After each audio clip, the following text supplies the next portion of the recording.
देखिए, जब सरकार आई थी तो बहुत सारी चीज़ें इन्होंने वादा किया था कि भाई ये करके देंगे, वो करके देंगे। आज 9 महीने हो गए। 9 महीने में तो बच्चा पैदा हो जाता है जी।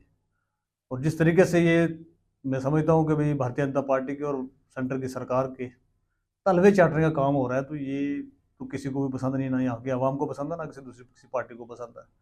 पिछले 9 महीने से कोई कन्फ्रंटेशन नहीं है। एलजी साहब कह रहे हैं जी सारा कुछ इनके पास है, ये काम करेंगे। और वहीं उमर अब्दुल्ला साहब कह रहे हैं जी मेरे पास ये नहीं है, मैं आईएएस ऑफिसर को ट्रांसफर नहीं कर सकता, मैं वो नहीं कर सकता।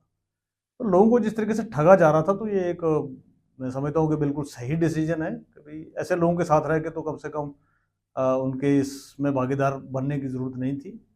ये बहुत पहले हो जाना चाहिए था मेरे हिसाब से, 6-7 महीने से ज़्यादा नहीं वेट करना चाहिए था। चलिए फिर भी 9 महीने के बाद जाके डिसीजन लिया, लेकिन ले लिया, क्योंकि बाकी पड़े हुए हैं और उन 4 सालों के अंदर लोगों के काम हों, उसके लिए कोशिश जो है की जाएगी, वो रोडों से जाके करवाने पड़ेंगे। ये ऐसा नहीं है कि जिस यूटी के अंदर सरकार ने पूरी पावरें जो है वो एलजी साहब को दे रखी हैं, सरकार के पास पावरें नहीं हैं।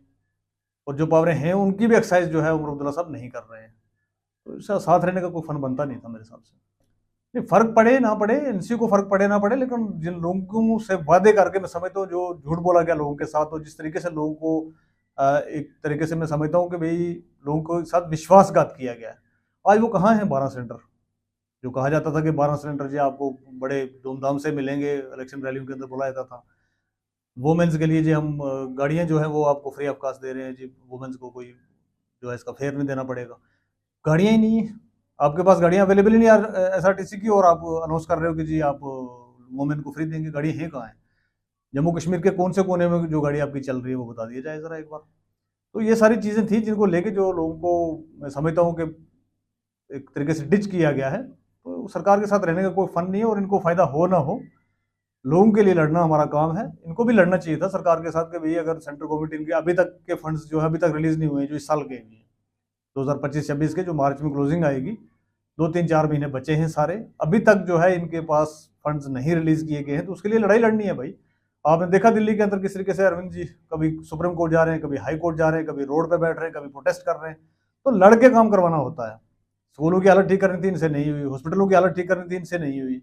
तो मतलब कर क्या रहे हैं बैठ के? ये सिर्फ चापलूसी भारतीय जनता पार्टी की तो करते रहे बैठ के। हम तो चापलूसों की जमात नहीं है, ना हमसे होती है, ना हम करेंगे। तो एक बेस्ट डिसीजन है ये कि भाई इनसे अलग हो जाया जाए, क्योंकि ये मैं समझता हूँ कि भारतीय जनता पार्टी को तो हम कहते थे भारतीय झूठा पार्टी, एनसी भी उससे कम नहीं है।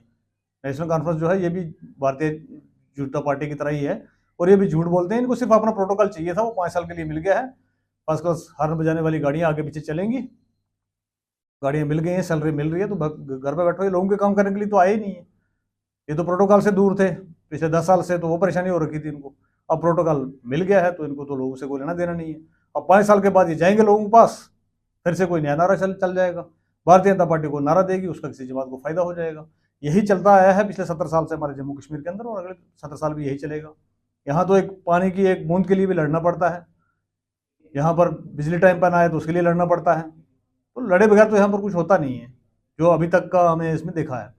कहाँ चला गया इनका कि भी आएंगे फर्स्ट पहली कैबिनेट में जो बिजली के बिल माफ कर दिए जाएंगे। आज लोग तरसते हैं, और खासकर आज देखेंगे आप तो आज तो मीटरिंग जो है वो बिल्कुल मैं समझता हूँ जो बिल्कुल बैकवर्ड एरियाज हैं, जहाँ पर लाइटें भी 1-2 साल पहले पहुंची है, वहाँ पर भी आज स्मार्ट मीटरिंग शुरू हो गई है। तो लोगों को चूसने का काम किया जा रहा है, लोगों को नचोड़ने का काम किया जा रहा है। अब जो बेसिक फेयर आता था हमारा इलेक्ट्रिसिटी का, उसके ऊपर 200 रुपये की बढ़त हो गई है। कोई बात करके राजी नहीं है। एनसी मतलब क्या कहना चाहती है? जो आई थी कि भाई हम 200 यूनिट फ्री देंगे, वो 200 रुपये उस पर बेसिक फेयर पे बढ़ा के बैठ गई है। तो लोगों को बेसिकली त्रस्त करना है हर तरीके से, उसके लिए जो है नेशनल कॉन्फ्रेंस यहाँ पर कर रही है काम।